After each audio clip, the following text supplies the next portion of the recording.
सरकोर road ते तंदे रेत बाहर छोड़ी ने रेत ते उते सी दिखाने अल्लाह करे डेरे दा हाल ही। ये किसी शहर की एक वीडियो है जी, मवेशी मंडी की, और उसमें एक जानवर है जिसके अंदर रेत के उसने पैचेस वो बैग्स लगाकर उसका वेट बढ़ाने की कोशिश की है, या वो ज़रा मोटा ताज़ा दिखेगा सामने। कुछ जगह पर वेट पे भी जानवर बिकता है, उसका वेट करके बेचा जाता है। कुछ लोग वैसे ही ज़रा वो अगर मोटा ताज़ा बिके तो वैसे ही ज़रा उस पर ज़्यादा उसकी मांग बढ़ जाती है। अच्छा, इसको कहते हैं कुर्बानी का जानवर। मतलब आप ये अंदाज़ा करें कि इस कौम में बेईमानी का ये आलम है कि जो जानवर कुर्बानी के लिए जाना है उसमें इतनी बेईमानी हो रही है, और हम बैठकर अपने प्राइम मिनिस्टर, चीफ मिनिस्टर्स, बड़े बड़े जो पॉलिटिशियंस हैं उनको दिन भर बुरा भला कहते रहते हैं कि यार वो बेईमान है, वो चोर है, ये है वो है। भाईजान, हमारे पास जिस कैपेसिटी में बेईमानी आ रही है हम उस कैपेसिटी में कर रहे हैं। अब ये बकरा बेचने वाला है, उसके पास जिस कैपेसिटी में बेईमानी थी कि वो अपने बकरे का वेट ज़्यादा कर सके या ज़्यादा दिखा सके, तो उसने ये रेत वाला कारनामा कर दिया। आप अंदाज़ा करें कि उस बंदे के ज़हन में कितनी बेईमानी, अगर उसको अपॉर्चुनिटी बड़ी मिले तो वो क्या क्या कारनामे कर सकता है। ठीक है, और ये जानवर बिक रहा है कुर्बानी के नाम पे, मतलब इसको हम कह रहे हैं कि कुर्बानी के जानवर है। ठीक है, तो फिर जाहिर सी बात है जो बाहर के लोग हैं, फॉरेनर्स हैं, और जो नॉन मुस्लिम्स हैं, वो जाहिर सी बात है मजाक उड़ाएंगे हमारा। वो कहेंगे आपका ये हाल है कि जो इतना मुकद्दस आप अपना फरीज़ा सर अंजाम दे रहे हैं उसके अंदर आपकी ये बेईमानियों के हालात हैं।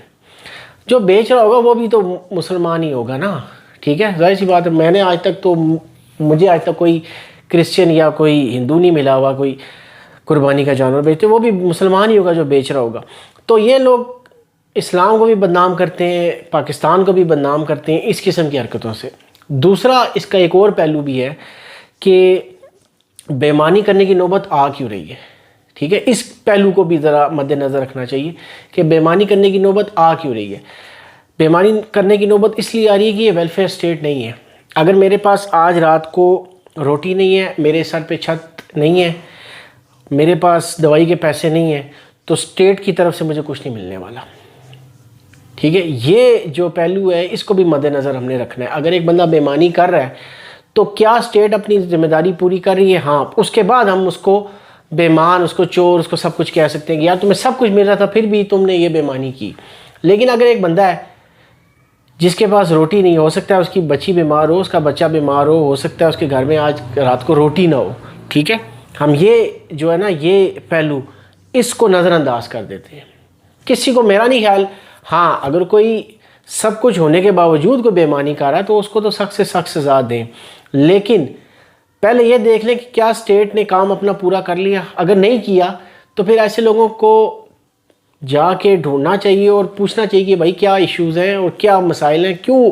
जाहिर सी बात है जब बंदे पे गुर्बत आती है, जब बंदे को कहीं कोई रास्ता नज़र नहीं आ रहा होता, और आज उसने रात को अपनी बेटी की दवाई लेके जानी है, बेटे की दवाई लेके जानी है, माँ बीमार हो सकती है, बीवी बीमार हो सकती है, कुछ भी मसला हो सकता है मकान मालिक ने कहा हो कि आज तुम्हें घर से निकाल दूंगा अगर किराया ना लाए। हो सकता है 3 दिन से उसके बच्चों ने, उसके घर वालों ने खाना ना खाया हो। कभी ये पहलू भी हमने देखा है। मैं भी वीडियो लगा के क्रिटिसाइज तो कर सकते हैं, ठीक है, बट ये नहीं देखते ना कि इस नहज तक बंदा आया क्यों। हाँ, अगर जैसे ये वेलफेयर स्टेट्स हैं, जैसे यूरोप है, अमेरिका है, अगर वहाँ पर ये काम हो रहा हो तो उस पर तो लान तान बनती है, उसको सख्त से सख्त सज़ा मिलनी चाहिए कि भाई तुम्हें सब कुछ मिल रहा है फिर भी तुम ये काम कर रहे हो। लेकिन पाकिस्तान जैसे मुल्क में ये काम करने वाले को इस कदर तनकीद का निशाना नहीं बनाना चाहिए। फिर भी ये कोई मतलब एक्सक्यूज़ नहीं है कि आपके पास पैसे नहीं तो आप बेईमानी शुरू कर दें, बट फिर भी अगर आप ये सोचेंगे अगर आपके पास पैसे नहीं हैं और आपकी बेटी या बेटा बीमार है और आपने उसके लिए दवाई लेके जानी है, आपके पास पैसे नहीं तो आप क्या करेंगे। ठीक है, दूसरे को बात करना बहुत आसान होता है, जब बंदा इसमें से खुद गुजरता है तो बंदा ऐसी शायद इससे बड़ी बड़ी बेईमानी, ऐसे बड़े बड़े कोई कारनामे सर अंजाम दे दे। ठीक है, तो ये स्टेट का भी काम है कि ज़रा ये देखे कि यार हमने गुर्बत मिटाने के लिए क्या किया, गरीब लोगों के लिए क्या किया है, और स्टेट ने क्या माँ का जो किरदार है वो निभाया है अपना। उसके बाद हम क्रिटिसाइज़ इस तरह के